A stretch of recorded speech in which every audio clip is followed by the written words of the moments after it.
Eh bien le bonsoir tout le monde. Je suis de retour ce soir pour un nouveau petit tutoriel.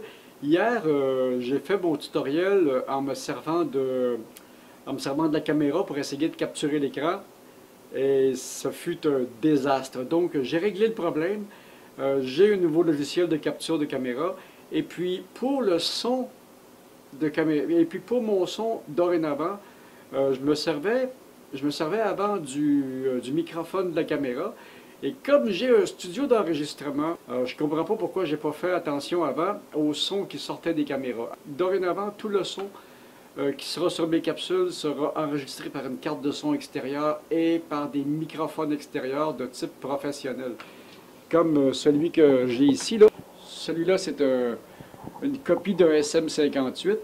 Mais, à règle générale, dorénavant, nous allons travailler avec du matériel professionnel. Alors, c'est parti pour le tutoriel. Je vais vous montrer comment travailler des images, des photos, pour avoir de très très beaux noirs et blancs. Et des sépia ou n'importe quel monochrome. Le principe s'applique à tous les monochromes. Alors, c'est parti! Bon, eh bien, tel que promis, nous allons faire maintenant, avec de belles photos couleurs, nous allons faire des noirs et blancs. Les noirs et blancs, c'est assez spécial parce que tout ce que je vois passer, mon bureau, c'est ce sont des photos desquelles on a seulement retiré la couleur. Et il faut faire un petit peu plus que ça. Rotation de l'image, 180. OK. Là, nous avons quand même une très belle photo couleur, avec des couleurs qui sont très très riches. Alors, ce que nous allons faire, c'est vraiment désaturer l'image.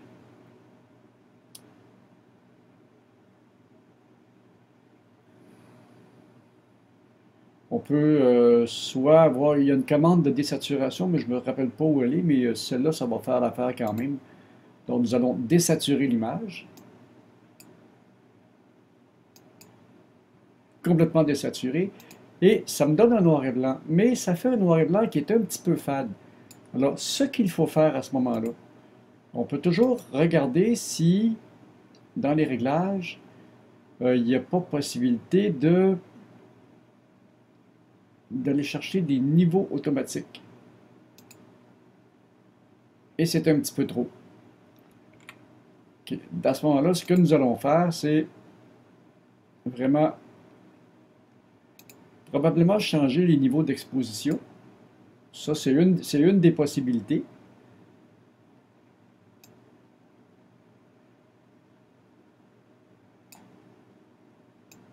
On va approfondir un peu. Et puis, on va augmenter l'exposition. Pas trop, pas trop, pas trop, pas trop. Et puis, voilà. C'est aussi simple que ça.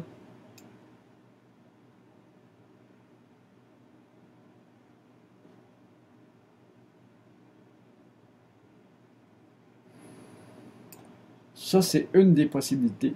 Si on veut faire un sépia, un monochrome, alors là, c'est tout à fait semblable. Alors, pour faire un monochrome d'une autre teinte, balance des couleurs. Ça, c'est très très simple aussi. J'avais découvert ça à un moment donné. Donne du rouge. Donne du jaune. Et ce que ça fait, quand on fait ça, c'est que ça assombrit un peu la photo. Alors, il faut aller retravailler un petit peu les éclairages.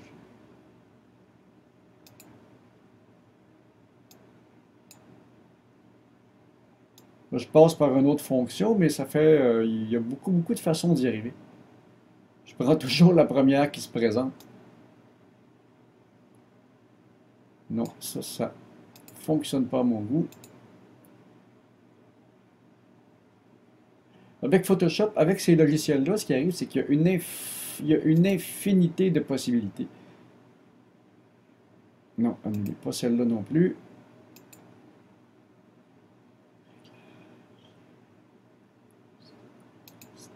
Et voilà. Ça, c'est vraiment la plus simple. Ça, c'est à la portée de tout le monde. Ça, toutes les versions de Photoshop ont ces fonctions-là. Parce que à mesure que Photoshop a évolué avec les années, parce que moi je me rappelle du premier 2.4 que j'ai eu qui était monocouche, à mesure que Photoshop a évolué avec les années, ce qui est arrivé, c'est que beaucoup de fonctions se sont ajoutées et les vieilles fonctions comme ça sont toujours là. Et, et voilà. On monte un petit peu les contrastes et on a un très beau sépia. Alors si on veut faire un beau monochrome, nous devons d'abord désaturer toute la couleur, tout enlever les canaux de couleur, mais pas faire un niveau de gris, parce que ça nous enlève beaucoup de possibilités. Ça. Il faut rester en mode RVB, et puis retravailler les éclairages un petit peu pour les monter, parce que si on ne fait pas ça, la photo est fade. Donc, il faut que les teintes très éclairées arrivent à presque blanc, et tout le reste va se balancer en conséquence. Alors, vous avez vu, c'est très simple. Regardez celle-là, je vais la sauver parce que je la trouve belle, effrayante. Ça me donne, ce brun-là, c'est un sépia, c'est la couleur des années 20 à peu près. Alors, si on veut avoir un sépia un petit peu plus rouge ou un petit peu plus jaune, il n'y a rien de plus simple que jouer avec les couleurs. Mais il faut d'abord que les contrastes aient été très bien englobés avant de faire le travail. Et sur ce, je vous convie à un prochain tuto sur le Photoshop. Ce sont des choses que je fais beaucoup au travail. Alors, je voulais vous faire partager ces connaissances-là. Alors, c'était le petit tutoriel pour aujourd'hui pour la photo noir et blanc et les photos monochromes. Alors, j'espère que vous avez aimé ça, j'espère que ça vous éclaire un petit peu. Et puis, beaucoup de logiciels vont vous permettre de pouvoir faire cela. Alors, j'espère que vous avez aimé ça. Si vous avez aimé ça, donnez-moi des likes, partagez les vidéos et abonnez-vous. Et à la prochaine! Salut!